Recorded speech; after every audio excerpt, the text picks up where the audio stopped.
नमस्कार। आज हम भारतीय बाजार की नब्ज टटोलने की कोशिश करेंगे। हमारे पास जो जानकारी है वो एक दिलचस्प कहानी कह रही है। एक तरफ कंपनियों के नतीजों में जबरदस्त उछाल है, तो दूसरी तरफ बाजार में कुछ चिंताएं भी दिख रही हैं। संस्थागत निवेशक क्या कर रहे हैं, कंपनियां क्या कदम उठा रही हैं, चलिए इन सबको समझते हैं। बिल्कुल। और ये समझना जरूरी है क्योंकि तस्वीर थोड़ी कह सकते हैं उलझी हुई सी है। हाँ, उलझी हुई। खासकर जब हम देखते हैं कि विदेशी और घरेलू संस्थागत निवेशक मतलब FIIs और DIIs बिल्कुल अलग अलग दिशाओं में चल रहे हैं। हाँ, ये FI और DII वाला मामला वाकई ध्यान खींचता है। पिछले कुछ हफ्तों का क्या ट्रेंड रहा है यहाँ पर? देखिए, अगर हम 17 से 25 जुलाई के बीच के आंकड़े देखें तो ट्रेंड काफी साफ है। FIIs यानी विदेशी संस्थागत निवेशकों ने ज्यादातर बिकवाली की है।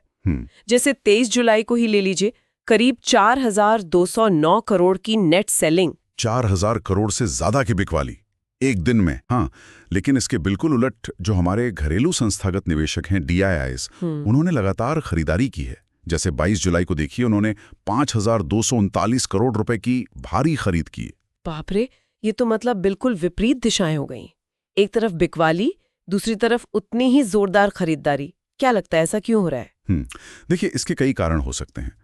हो सकता है FIIs ग्लोबल संकेतों को लेकर ज्यादा चिंतित हों, शायद महंगाई या ग्रोथ की चिंता, या हो सकता है उन्हें वैल्यूएशन थोड़ी ज्यादा लग रही हो। अच्छा। वहीं दूसरी तरफ DIIs शायद भारतीय इकोनॉमी की जो मजबूती है उस पर ज्यादा दांव लगा रहे हैं। तो ये बाजार में दो अलग अलग सोच का साफ संकेत है ना? बिल्कुल। और ये जो मिली-जुली सोच है, क्या ये कंपनियों के हालिया तिमाही नतीजों में भी दिख रही है? मतलब वहां भी ऐसी ही मिली-जुली तस्वीर है? हाँ, बिल्कुल वैसी ही। Q1 नतीजों में कुछ कंपनियों ने तो कमाल ही कर दिया है, जैसे TC कॉन्सेप्ट लिमिटेड। उनका स्टैंड अलोन मुनाफा 406% बढ़ गया। 406%? जी। और साई सिल्क्स कलामंदिर लिमिटेड का PAT मतलब नेट प्रॉफिट, वो तो 1339% उछला है। 1300% से ज्यादा? ये तो अविश्वसनीय आंकड़े हैं। है ना? लेकिन जैसा आपने कहा, तस्वीर मिली जुली है। हर कंपनी के साथ ऐसा नहीं हुआ। हाँ, वही मैं पूछने वाली थी। कुछ कंपनियों के लिए हालात मुश्किल भी रहे होंगे। सही कहा। जैसे ज़ेन टेक्नोलॉजीज को देखिए, रक्षा क्षेत्र की कंपनी है। उनका नेट प्रॉफिट करीब 50% गिर गया। 50% नीचे? हाँ, हालांकि यहाँ एक दिलचस्प बात यह है कि उनके पास अभी भी 605 करोड़ रुपए का मजबूत ऑर्डर बुक है। अच्छा, ऑर्डर बुक मजबूत है। तो ये निवेशकों के लिए दुविधा वाली स्थिति हो गई कि तिमाही नतीजे देखें या भविष्य के ऑर्डर्स। बिल्कुल, यही सवाल है। इसी तरह कोटक महिंद्रा बैंक का मुनाफा भी उम्मीद से कम रहा, 47% घटा। और IT सेक्टर, वहां क्या चल रहा है? कुछ दबाव की खबरें थीं शायद। हाँ, IT सेक्टर में काफी कंपनियों पर मार्जिन का दबाव साफ दिख रहा है। मतलब लागत बढ़ रही है या कीमतें नहीं बढ़ा पा रहे, तो मुनाफे पे असर पड़ रहा है। इसकी वजह ग्लोबल मांग में थोड़ी कमी हो सकती है, या शायद कंपनियों ने जरूरत से ज्यादा हायरिंग कर ली हो पहले। और कुछ मामले तो और भी गंभीर हैं, जैसे कोरल न्यूज़प्रिंट्स। उन्होंने शून्य राजस्व दर्ज किया है। शून्य राजस्व, ये तो बहुत ही चिंताजनक स्थिति है उस कंपनी के लिए। जी हाँ। तो ये दिखाता है कि हर सेक्टर और हर कंपनी की कहानी बिल्कुल अलग है। अच्छा, इन नतीजों के अलावा क्या कंपनियां रणनीतिक तौर पर भी कुछ बड़े कदम उठा रही हैं, जैसे कोई विस्तार योजना या कोई अधिग्रहण? निश्चित रूप से कंपनियां चुप नहीं बैठी हैं, वो आगे बढ़ने के रास्ते तलाश रही हैं। जैसे RPP इंफ्रा प्रोजेक्ट्स है, वो अब श्रीलंका के रियल एस्टेट बाजार में उतर रही है। अच्छा, विदेश में विस्तार? हाँ, और सिटी पल्स मल्टीवेंचर्स, उन्होंने अहमदाबाद में एक नया मल्टीप्लेक्स खोला है। IT कंपनी मेम्फिसिस को देखें तो वो साइबर सुरक्षा और AI/ML यानी आर्टिफिशियल इंटेलिजेंस और मशीन लर्निंग में अपनी क्षमता बढ़ाने के लिए अधिग्रहण कर रही है। ये भविष्य के लिहाज से बहुत महत्वपूर्ण कदम है। हाँ, ये तो फ्यूचर टेक्नोलॉजीज हैं। और रक्षा और ऊर्जा जैसे क्षेत्रों में भी कुछ अहम साझेदारियां हुई हैं। हाँ, बिल्कुल। निबे ने इजराइल की एल्बिट सिस्टम्स के साथ एक समझौता किया है। ये रॉकेट लॉन्च सिस्टम जैसी रक्षा प्रौद्योगिकी से जुड़ा है। ये मेक इन इंडिया के लिए भी अच्छा हो सकता है। जरूर। और NTPC की जो ग्रीन एनर्जी शाखा है, NTPC ग्रीन एनर्जी, वो बिहार में बैटरी स्टोरेज प्रोजेक्ट्स विकसित करने जा रही है। ये रिन्यूएबल एनर्जी के लिए बहुत जरूरी है। ये सब तो सकारात्मक खबरें हैं। अब जरा कुछ कानूनी और नियामक मामलों पर भी नजर डालते हैं।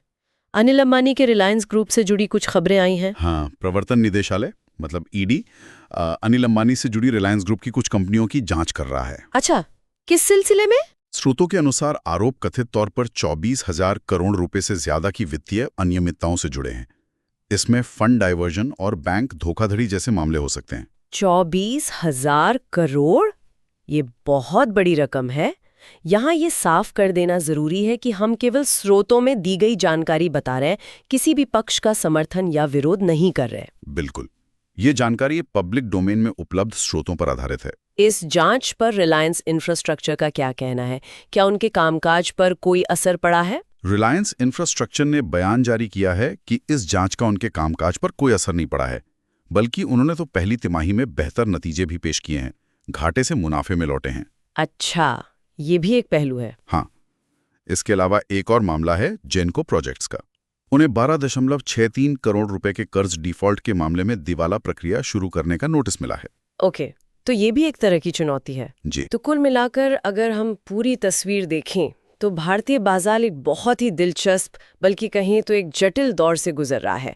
एक तरफ कुछ कंपनियों की असाधारण ग्रोथ है, घरेलू निवेशक भरोसा दिखा रहे हैं, कंपनियां विस्तार कर रही हैं। हाँ, और दूसरी तरफ विदेशी निवेशक पैसा निकाल रहे हैं, कुछ सेक्टरों में दबाव है, मार्जिन प्रेशर है और कुछ नियामक चिंताएं भी हैं। बिल्कुल सही। और यही विरोधाभास असल में सोचने पर मजबूर करता है कि जब घरेलू स्तर पर इतनी सकारात्मक खबरें हैं, कुछ कंपनियां रिकॉर्ड तोड़ मुनाफा कमा रही हैं, डीआईआईज पैसा लगा रहे हैं, तो एफआईआईज बाजार से क्यों निकल रहे हैं? क्या वो कुछ ऐसा देख रहे हैं जो हमें नजर नहीं आ रहा, या ये सिर्फ ग्लोबल हवा का असर है? हाँ, ये एक बड़ा सवाल है और इसका जवाब शायद आने वाले समय में बाजार की दिशा तय करने में बहुत अहम भूमिका निभाएगा। ये एक ऐसी पहेली है जिस पर निवेशकों को नजर रखनी होगी।